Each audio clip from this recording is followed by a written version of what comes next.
Hello hi good afternoon, welcome to my channel Prashansa Singh 1। पिछली video में हम लोगों ने वस्त्रों का वर्गीकरण देखा, तंतुओं का वर्गीकरण देखा। तंतु कितने प्रकार के होते हैं? 2 प्रकार के देखा, प्राकृतिक तंतु और कृत्रिम तंतु। आइए जानते हैं आगे की वीडियो में प्राकृतिक तंतु किसमें पाए जाते हैं और इनका क्या कार्य है, कैसे इनसे वस्त्र तैयार किया जाता है। पहले तो यहाँ हम लोग चित्रों के अनुसार देख लेंगे प्राकृतिक तंतु कौन कौन से होते हैं। ये देखो, कपास, रुई जानते हैं आप लोग, कपास होता है।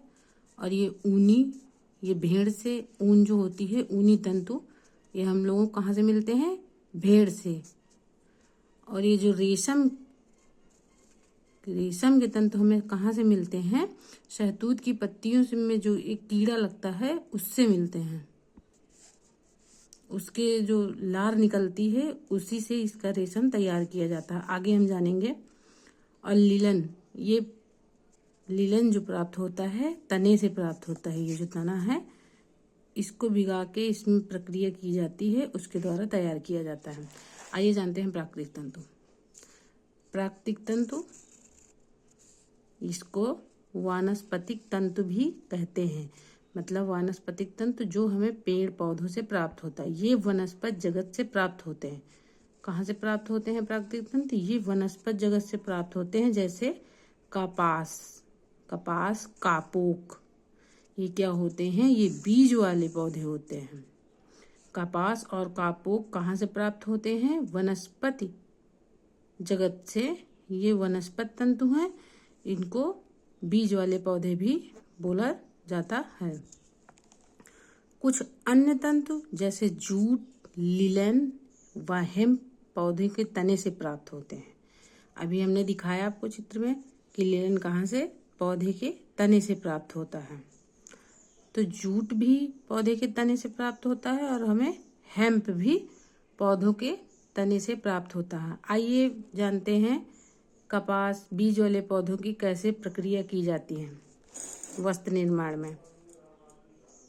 बीज वाले तंतु, इसमें पेड़ के बीजों से तंतु प्राप्त किए जाते हैं। जो बीज वाले पौधे होते हैं उसमें क्या किया जाता है? पेड़ के बीजों से तंतु प्राप्त किया जाता है। जैसे रुई निकाली नहीं जाती है, बीज में बीज होते हैं, तो वही प्रक्रिया है। पेड़ के बीजों के चारों ओर तंतु चिपके रहते हैं। ये देखिए, इसके बीच में बीज होगा। ये देखिए, ये आपका क्या है? कपास आप लोगों ने देखा ही होगा, पूजा में भी इसका यूज किया जाता है। तंतु चिपके रहते हैं। इन बीजों को इकट्ठा करके उनसे तंतुओं को निकाला जाता है। हम लोग रुई को हटाते नहीं हैं, जैसे बत्ती भी बनाना हुआ तो रुई को हटाते हैं, बीच में बीज निकलता है, आप लोग सब जानते होंगे। इस समूह का प्रमुख तंतु कपास है।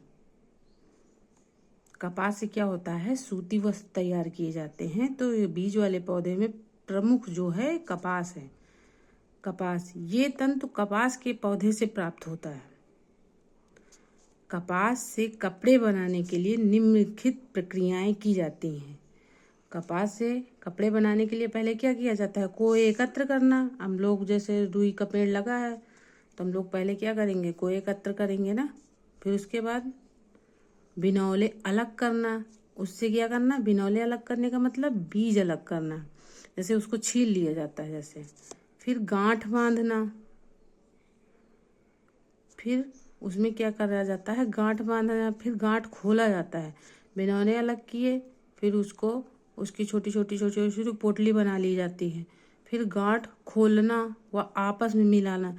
फिर उस गांठ को खोल के रख लिया जाता है और आपस में मिला दिया जाता है। सब चारों तरफ, जितना भी हमारे पास कपास है उसको इकट्ठा कर लिया जाए। फिर कार्डिंग करना। फिर उसकी क्या की जाती है?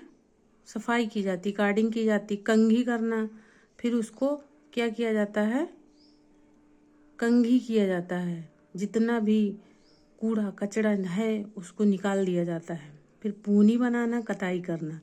फिर उसकी क्या की जाती है? छोटी छोटी बत्तियां बनाई जाती हैं, बत्ती के समान। फिर उसकी कताई की जाती है, फिर बुनाई करना और परिष्कृत तथा परिसज्जा करना, फिर बुनाई करके कपड़ों का निर्माण किया जाता है। आप लोगों को वीडियो अच्छी लगी हो तो लाइक शेयर सब्सक्राइब कीजिएगा। इसी तरह वीडियो लाने के लिए हमें मोटिवेट कीजिएगा सब्सक्राइब करके। Thank you for watching this video.